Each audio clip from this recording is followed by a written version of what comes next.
Mardi 26 février, l'actualité régionale pile à l'heure. Bonjour à toutes et à tous, bienvenue pour cette nouvelle édition du journal de la rédaction. On démarre comme toujours par vos prévisions météo, avec encore du soleil, du ciel bleu, des températures records, 16 degrés à Dunkerque et à Calais, 17 à Boulogne et au Touquet, 17 également à Saint-Omer, 18 degrés cet après-midi même annoncé à Lille.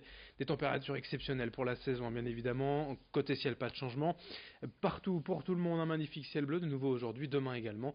La dégradation est attendue à partir de jeudi, mais ça on en reparlera avec les prévisions météo complètes après ce journal. Rapidement, pour vous expliquer ces records de chaleur, 17 degrés 5 hier à Lille, 18 degrés 8 à Boulogne.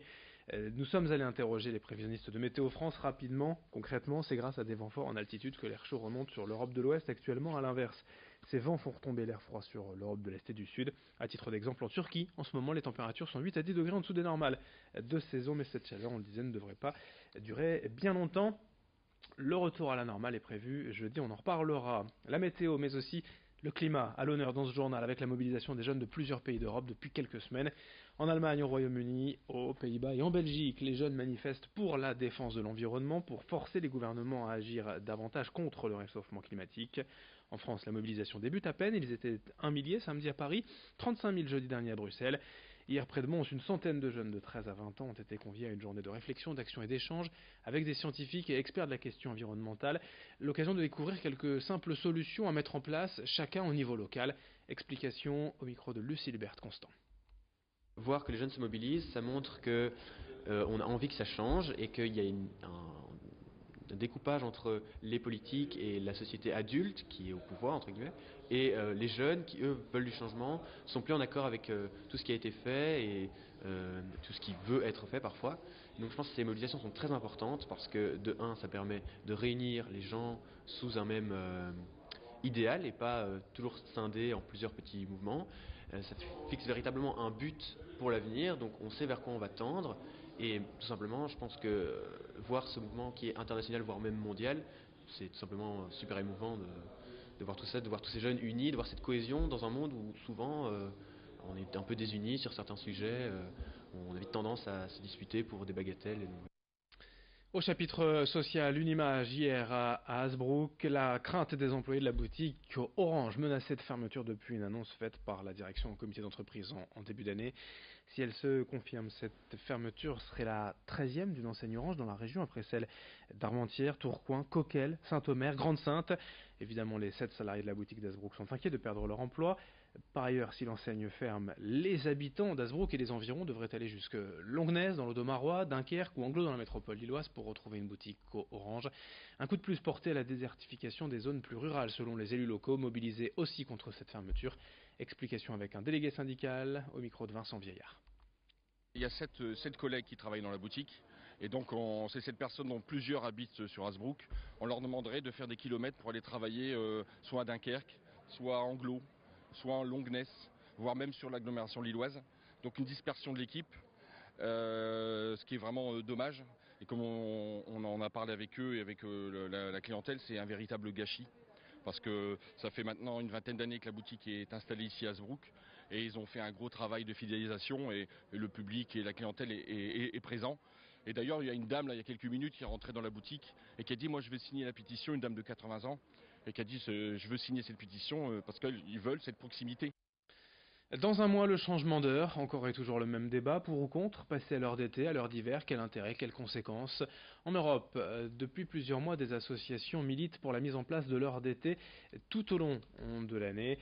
En France, le Parlement a mis en ligne un site de consultation de citoyens et vous avez 3 options évidemment. Maintenir le système tel qu'il est aujourd'hui, passer à l'heure d'hiver permanente ou à l'heure d'été permanente. Explication en plateau avec Lucille Berthe-Constant. Tous les ans, c'est la même chose. Chaque dernier dimanche du mois d'octobre et chaque dernier dimanche du mois de mars, c'est le changement d'heure. Et chaque année, les mêmes questions reviennent. Est-ce que l'on dort plus? Est-ce que l'on dort moins? Mais cela pourrait bientôt changer. La Commission des affaires européennes de l'Assemblée nationale a lancé une grande consultation en ligne début février. Le but, vous exprimer sur cette suppression ou non du changement d'heure. Ça fait depuis 1976 que la France est passée à un rythme d'heures d'été et d'heures d'hiver. Le but de base était d'économiser l'énergie alors que la France connaissait une grosse crise pétrolière. Mais d'année en année, l'argument de l'économie d'énergie convainc de moins en moins. C'est pourquoi la Commission européenne a lancé une grande consultation à l'été 2018 et sur les 4,6 millions de participants, 84% ont été pour une suppression du changement d'heure. Cependant, dans toute l'Union européenne, les pays sont libres de décider ou non s'ils appliquent cette suppression. C'est pourquoi l'Assemblée nationale a lancé à son tour une grande consultation depuis février. Alors, au-delà d'apporter des journées plus longues en été et des journées plus courtes en hiver, la suppression du changement d'heure aurait d'autres conséquences. Par exemple, si on restait à l'heure d'été toute l'année. Certes, on aurait plus de vitamine C, les activités extérieures seraient plus longues, cela favoriserait le tourisme, mais les personnes âgées et les jeunes enfants auraient plus de mal à s'adapter à ce rythme avec des couchers et des levées plus compliqués. Il y aurait aussi un risque de décalage avec nos pays voisins, ce qui entraînerait des problèmes de transport et des problèmes de communication.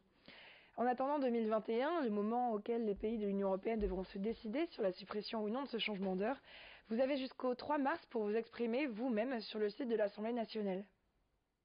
Merci Lucille pour ces explications. On termine avec une forme de solidarité pour les femmes atteintes du cancer, simplement en donnant ses cheveux. À Boulogne-sur-Mer, le salon de coiffure Excuse de Soi propose aux clientes de se faire couper les cheveux au profit de l'association Solid Air. Ces mèches sont ensuite utilisées pour faire des perruques, car vous le savez, le cancer, la chimiothérapie font tomber les cheveux. La solution temporaire, c'est donc de porter une perruque, sauf que les modèles coûtent cher, jusqu'à 1 000 € parfois. Les clientes qui le souhaitent et qui disposent d'au moins 25 cm de cheveux, comme cette demoiselle, peuvent ainsi en faire don au salon et en contrepartie, la coupe est offerte.